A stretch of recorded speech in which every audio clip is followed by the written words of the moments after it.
ஆச்சி கொழுக்கட்டை மாவு வந்தாச்சு. ஆச்சி கொழுக்கட்டை மாவிற்கு கொழுக்கட்டை அச்சை கேட்டு வாங்குங்கள். ஜெயச்சந்திரனின் அடடா ஆடியோ ஆஃபர் 5 முதல் 70% வரை டிஸ்கவுண்ட். கிளிட்ஸ் நேயர்கள் அனைவருக்கும் இனிய நல்வாழ்த்துக்கள். எல்லோரும் நன்றாக இருப்பீர்கள்.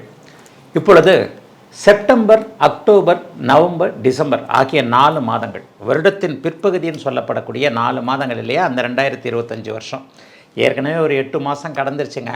இந்த 8 மாதம் எனக்கு அப்படி ஒன்றும் பெரிய நல்லதுகள்லாம் நடக்கலையேங்க. என்ன பண்ணுறதுன்னு தெரியல. இந்த கடைசியாக இருக்கக்கூடிய இந்த ஒரு 3ல் ஒரு பாகம் 4 மாதமாகுது. எனக்கு ஏதாவது ஒரு மாற்றங்கள் வருமா? 2026ஆம் வருஷம் எதையாவது ஒரு வெல்கம் எதையாவது தருமா? என்னன்னே எனக்கு புரியலையே என்ற குழப்பம் கண்டிப்பாக மேஷம் முதல் மீனம் வரையிலான 12 ராசிக்காரர்களுக்கு சர்வ நிச்சயமாக இருக்குங்க. சில பேருக்கு நல்லதுகள் நடந்திருந்தாலும் கூட பெரும்பாலானவர்களுக்கு இந்த 8 மாதத்தில் அப்படி ஒன்று நினச்ச மாதிரியான நல்ல மாற்றம் நடக்கலை அப்படிங்கிறது தான் உண்மை. அப்போ அந்த நடக்காதவர்களுக்கு ஒரு சில சாதகமான விஷயங்கள் அதையாவது ஏதாவது சொல்லுங்களேன். எனக்கு அப்படி தெரியல, இப்படி தெரியல. ராசிபலன் பகுதியில் தான் என்னுடைய மாற்றங்கள் எப்படி இருக்குன்றதை பார்க்குறதுக்காக நான் வர்றேன்.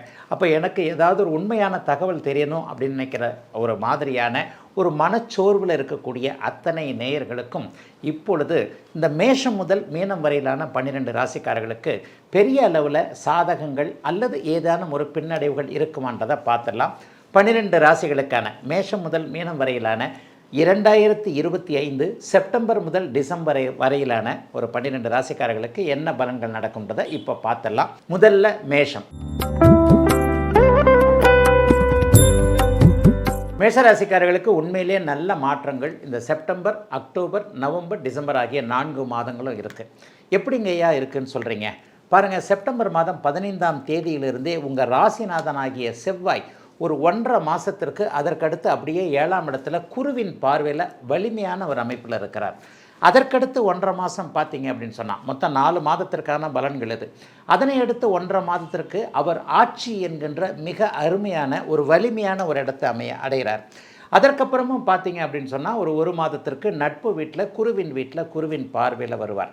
ஆக இந்த 2025ஆம் ஆண்டு முதல் 8 மாதங்களுக்கு எனக்கு ஒன்றுமே சரியாக இல்லையே என்கின்ற பரிதவிப்பில் இருக்கக்கூடிய மேஷராசிக்காரர்கள் எல்லோருக்குமே பிற்பகுதி 4 மாதங்களாகிய இந்த செப்டம்பர் முதல் நவம்பர், டிசம்பர் வரையிலான அத்தனை அமைப்புகளும் ஒரு நல்ல விதமாக மூச்சு விடக்கூடிய அளவிற்கு முயற்சிகள் பலிக்கக்கூடிய நல்ல அமைப்புகள் உண்டுங்க. என்னென்னங்க நடக்கும்? செப்டம்பர் மாதம் மற்றும் அக்டோபர் மாதம் இந்த 1.5 மாதம், இந்த 2 மாதத்திற்கு செவ்வாய் 7ஆம் இடத்தில் குருவின் பார்வையில் இருக்கிறார். உண்மையிலேயே ராசியோ ராசிநாதனோ குரு சுக்கிர தொடர்புகளில் இருந்தால் அப்போது நமக்கு ஒரு அவங்கவுங்க வயதிற்கு ஏற்றார் போல் ஒரு புத்துணர்ச்சி கண்டிப்பாக கிடைக்குங்க.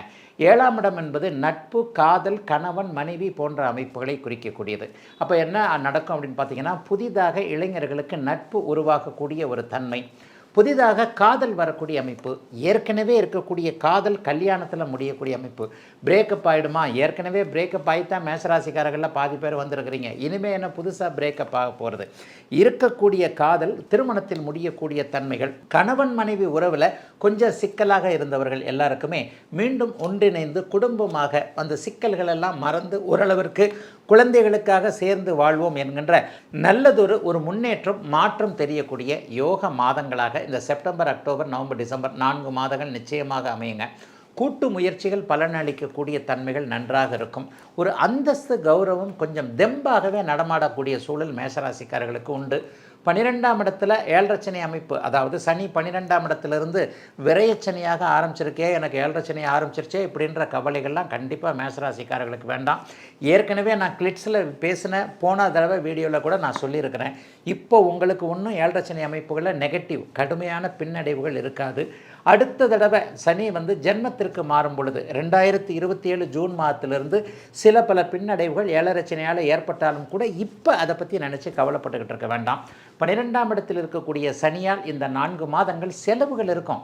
செலவுகள் இருந்தாலும் வருமானம் வேணுங்களே, அப்போ வருமானங்கள் வரக்கூடிய தன்மைகள் இருக்கும். ஒரு நல்ல மாதங்களாகவே இந்த 4 மாதங்கள் அமைகின்றன. 11ஆம் இடத்தில் இருக்கக்கூடிய ராகுவின் மூலமாக வெளிநாடு வெளிமாநில தொடர்புகள் கொஞ்சம் கை கொடுக்கும். ஏற்றுமதி இறக்குமதி தொழில் அமைப்புகள் இருக்கிறவங்களுக்கு ராசிக்காரர்களுக்கு நல்லவைகள் நடக்கும். குரு பகவான் இந்த 4 மாதங்கள் முழுக்கவே 3ஆம் இடத்தில் இருக்கிறார். இந்த 3ஆம் இடம் என்பது முயற்சிகளை குறிக்கக்கூடியது, நல்ல வாய்ப்புகளை குறிக்கக்கூடியது. நல்ல வாய்ப்புகள் வரும், அந்த வாய்ப்புகளையும் அப்படியே நீங்கள் உபயோகப்படுத்தி கொள்ளக்கூடிய தன்மைகள் தான் இருக்குது. ஆகவே பெரிய அளவில் பெரிய கஷ்ட நஷ்டங்கள் எதுவும் இல்லைங்க. கௌரவத்தை கொடுக்கக்கூடிய ராசிநாதன் வலுவாக இருக்கின்ற காரணத்தினால் இந்த 4 மாதங்கள் எல்லா நிலைகளிலுமே கை கொடுக்கக்கூடிய அமைப்பில் தான் இருக்கின்றன. மேஷராசிக்காரர்கள் ஆண் பெண் இருபாலருக்கும் அவங்கவுங்க வயதிற்கு ஏற்றார் போல.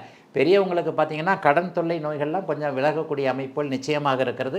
ஆகவே எதையும் சமாளிக்கக்கூடிய நல்ல மாதங்களாகவே அமைந்திருக்கிறது. செப்டம்பர், அக்டோபர், நவம்பர், டிசம்பர் ஆகிய 4 மாதங்களும் மேஷராசிக்காரர்கள் எல்லோருக்கும். ஆச்சி கொழுக்கட்டை மாவு வந்தாச்சு. ஆச்சி கொழுக்கட்டை மாவிற்கு கொழுக்கட்டை அச்சை கேட்டு வாங்குங்கள். ஜெயச்சந்திரனின் அடடா ஆடியோ ஆஃபர் 5 முதல் 70% வரை டிஸ்கவுண்ட்.